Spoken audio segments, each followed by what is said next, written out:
Je vous fais une petite vidéo sur un sujet qui me tient à cœur, c'est sur Ethereum et sa roadmap, notamment sur les layers 2.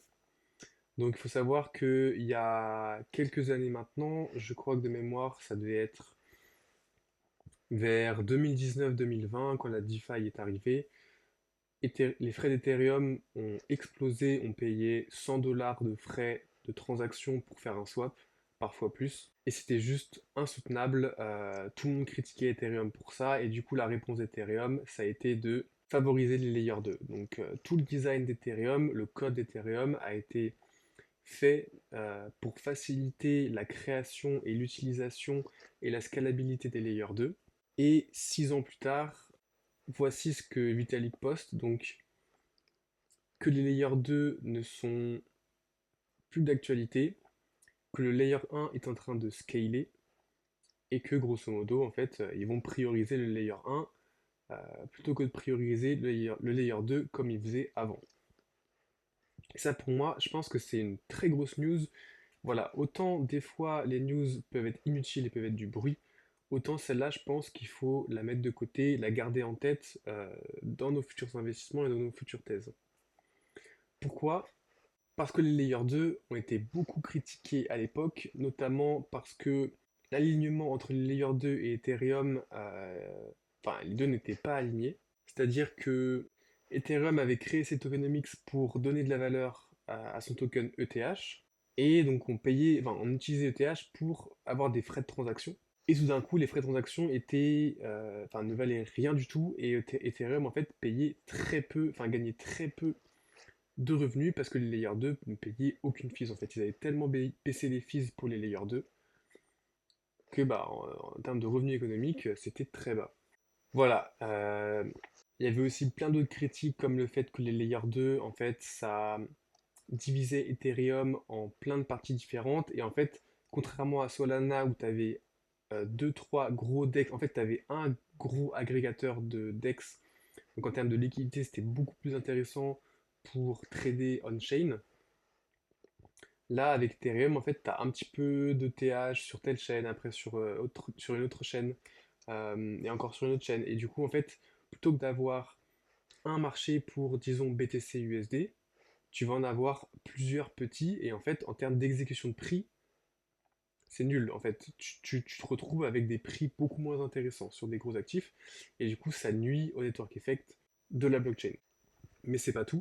Il y avait aussi des critiques sur la centralisation des layers 2, sur le fait qu'ils n'avançaient pas sur leur décentralisation, euh, et qu'au final c'était contrôlé par des entreprises, et qu'en fait ça servait à rien. Autant faire une base de données, ça revenait au même.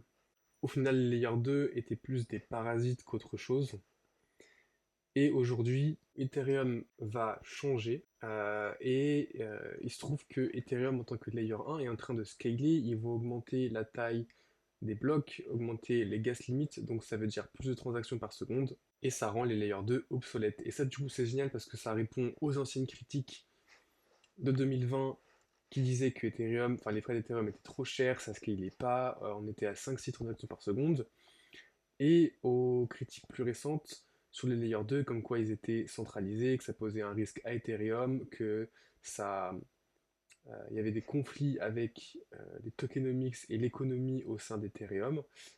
Tout ça, du coup, se serait adressé dans cette nouvelle roadmap. Et Ethereum pourrait recapturer une partie de son network effect sur le layer 1 et donc se placer un petit peu au même niveau que Solana. Parce que Solana, ce qui est intéressant, ou enfin ce qui était intéressant, c'était que c'était une blockchain qui était monolithique, donc tout se passait sur un seul layer, et c'est pour ça que ça a pris quand Ethereum s'est mis à avoir plusieurs layers 2, et c'est d'ailleurs une fois que cette roadmap de layer 2 a été un peu mise en place que Ethereum a commencé à sous-performer. Donc voilà, je vais suivre l'évolution de cette roadmap et l'évolution du prix, l'évolution du sentiment euh, au fur et à mesure que cette roadmap se déroule, et je vous invite à faire de même parce que en fait, si, enfin, il y a tellement de potentiel sur Ethereum, que ce soit pour les real world assets, pour Ethereum, je vais vous montrer quand même, parce que Ethereum, en termes de TVL, voilà, on est à 59 milliards de TVL, Solana, on est à 7 milliards. BSC 6 milliards. Donc voilà, Ethereum est très loin devant.